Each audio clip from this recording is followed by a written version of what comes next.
This is the brand new Traxxas XRT, and it's one of the biggest and most powerful Traxxas RCs, based off of the X-Max design, but it's lower, wider, and sportier. So today, let's check it out, compare its size, see how fast it goes, and see how good is the new Traxxas XRT.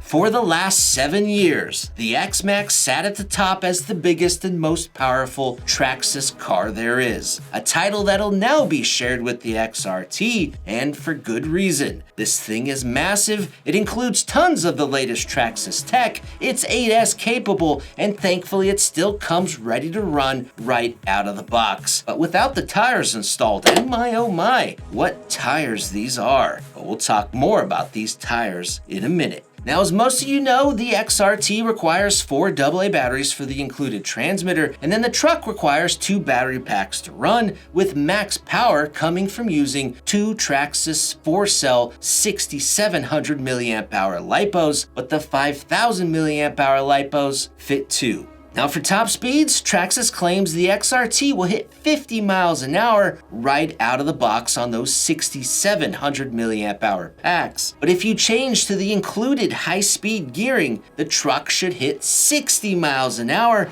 which is pretty impressive for an RC that weighs nearly 24 pounds. Now when we tested the out-of-the-box speed using 2 of those 6700 mAh 4 cells, our XRT hit a top speed of 47 miles an hour. I'm sure if you installed that high-speed gearing, the truck would hit 60 miles an hour, but we're not gonna try it because we'd have to just change the gearing right back afterwards for normal driving and bashing around. Now, bashing around and surface skimming is what the XRT is all about, and it's written in the name, Extreme Race Truck. That's why the XRT adopts a lower CG chassis layout and wide stance. It's all about that high-speed performance, staying planted and shredding the corners as hard as possible, where taller trucks might topple over. Now to achieve this, the XRT is built a little different. For one, it uses that low CG chassis. This chassis looks just like the X-Max chassis, but it's not, it's been revised. This chassis is still all plastic with updated gearboxes on each end and a replaceable plastic skid plate going down the center. This chassis uses the new lockable battery box design that we saw on the Sledge, where optional body clips can be used to lock down the latch, and it's definitely recommended to use. Now, in addition to that new flat low CG chassis, the XRT is wide, coming equipped with the WideMax spec suspension parts from the factory. This puts the XRT out to about 23.5 inches in width, which is wider than this TRX4 rock crawler is long. Now another example of this huge stance is up against the X-Max, which is pretty close to the same stance, just not as wide. Now here's the XRT against the 1/5 scale Losi Super Baja Ray. Now here it is up against the Traxxas UDR. And next to a 1/8 scale Creighton EXB. And finally, here's them all together. One piece of new Traxxas tech that I'm so happy to see used on the XRT is the new clipless body fastening system. The same system we saw first used on that Bronco TRX4 and then on the Sledge. Now this new system secures the body at each corner with a locking tab, and it does away with that single X-Max style latch in the back. This system uses updated body mounts in the chassis to lock the tabs, and it works really excellent at securing the body and being really fast to use. Now on the body side for this system, it comes equipped with a brace and cage system to lock into the mounts while doubling as extra protection for the body. There's also 2 injected molded plastic air intakes built into the Lexan body that allows ventilation, but they are also body skid plates for when you're skidding on the lid, and they should help prolong the life of the body big time. Overall, the XRT body is pretty dang nice, and when we film this, it's available in 4 different color schemes. One cool thing about the paintwork is if you look really close, you can see different sponsor logos painted into this paint design, which looks really nice for a body that has very few decals on it.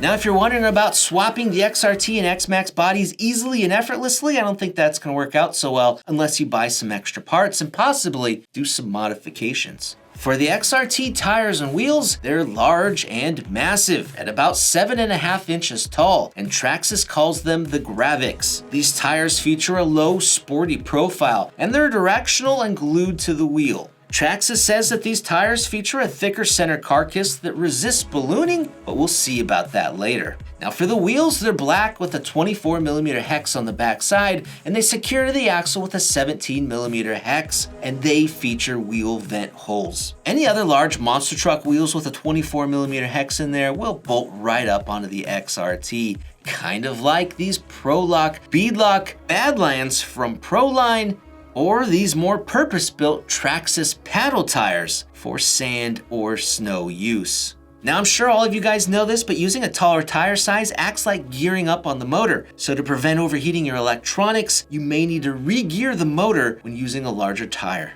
Speaking of the electronics, these might look a little familiar. This is the VXL 8S ESC with 2 Traxxas connectors. Then we have the 1200 XL motor with this new massive heatsink that features double fans. And then up front, we have a 2085 XMAX servo, which now mounts from the underside. These shocks may be another familiar item, and they're the GTX race shocks. And they feature huge aluminum threaded shock bodies and these big, thick springs. They're just massive shocks. They're a little shorter than the shocks that come on the XMAX, but there's no other differences than that. From the factory, the front shocks come with 30 weight fluid and the rear shocks come with 40. The XRT has 3 gear differentials as well, and they're tunable, with the front comes including 10,000 weight fluid, the center has 20 million weight fluid, and the rear has 30,000. Of course, you'll also find things like CV drive shafts at each corner, a splined aluminum center drive shaft going down the center, and a fixed gear mesh motor system for changing the gearing. Now something that's really interesting, like on the XMAX, is the truck is mainly made from plastic parts, which is probably really smart to do to help the truck survive bashing and crashing. When a 24-pound RC car hits something, that's a lot of energy coming to a sudden halt. And plastic is really well suited for absorbing that energy. Metal takes hits and it bends and stays that shape, but a really good composite plastic will take the hit, flex, and snap back to shape, or at least in theory. So the XRT is a really impressive truck with its low CG chassis. It has that wide max width stance, and of course, its mammoth sizing. So, what's the XRT like to drive? Driving this truck can be summed up into one word: stable. The XRT is really stable to drive, and it's really stable to push hard and really stable tossing it into those turns, even on pavement, which is where we drove first after our speed runs. On the pavement traction levels, the XRT won't flip over on its lid. It just drove around, or drifted around in some cases, and did just fine. The most impressive aspect of the truck is the size. The dang thing is just huge, and with that extra size, the truck can do more. For instance, the XRT has no issue with going up curves. Shoot, we smacked into this curb at speed and the XRT didn't even care, so we did it a second time and the truck just laughed at us. Next to our speedrun road here is this grassy field, and it's no challenge for the XRT, but we almost got it to traction roll. Almost. Here's a different field on the other side of the street, and it's almost all soft, loamy dirt, and it's really chunky terrain, and because of that, we never drive or film here, but we did try today. And the XRT just chewed through it. Even cornering, you just let off gas, whip it around, and get back on the throttle. The forces on the tires are much greater here as the tires tend to sink into that silt, and I get the faint feeling the steering servo is begging mercy, so we move on. Next, we drive at our local Silver Dollar RC Raceway for some dirt action and warmed up in the parking lot flinging rocks. This hard-packed dirt is a little looser traction than that last silty dirt or even the pavement was, so we're using a good amount of TSM to keep us straight. Now overall, there's not much to report here except that the truck does everything we tell it to do, even going in this puddle and then back and forth in it a few times because after all, we were fishing, but we only caught this rock. Look at that rock! Speaking of rocks, this rock garden is brutal on RCs, but the XRT just skims through them. Although, we did get our first little tumble here. Now something funny, we thought we could backflip off of this fence. We just couldn't quite get the rotation, so a quick stab at the brakes levels out the truck for landing. What? Now here's our dirt oval for 1/10 scale size cars, and they're having a race tonight. So our local pro racer Raymond throws down some laps with the XRT with his dirt oval car. Now we're not really racing here, we're just appreciating the size difference. But an XRT on a properly sized dirt oval would be awesome. Now here's the full size 1/8 scale dirt track, and honestly, it's also just a tad too small for the XRT too, but we get around. The biggest issue here are the tight 180 turns that we just can't quite get around quickly. Sometimes you can goose the gas and get the rear end to slide around, sometimes not. Maybe the truck just needs a better driver here. Now here's the biggest jump on the track, it's the kicker. And we're not gonna go for a backflip, we're just gonna go for some hang time, and the XRT gives it to us. It's definitely not a world record jump compared to what some YouTubers are doing out there, but more importantly, the XRT landed it really easily, calm, and collected. I don't even think the chassis bottomed out. We just got done doing a little bit of wet/muddy driving here at our track and in the parking lot. And the truck has a little bit of splashing on it, some dirt, but it's really not that bad inside here. And of course, the body never popped off.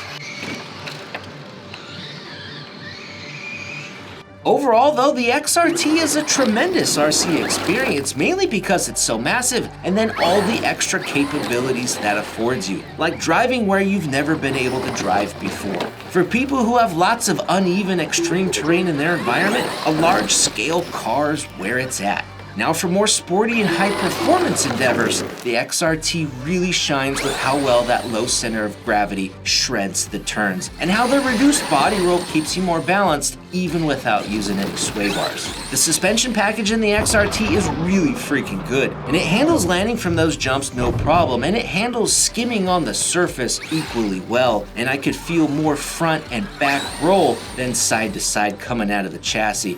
It may be big and it looks a bit intimidating, but the XRT is actually really easy to drive. The worst things we can say about the truck is the servo strength has moments where you're left wanting more and more aggressive driving, and we did break this rear plastic bumper mount that cost $6 to replace. So, not too shabby. Guys, go check out the king size XRT and everything else we talked about today by following our links down below. And if you want more RC, check out these videos.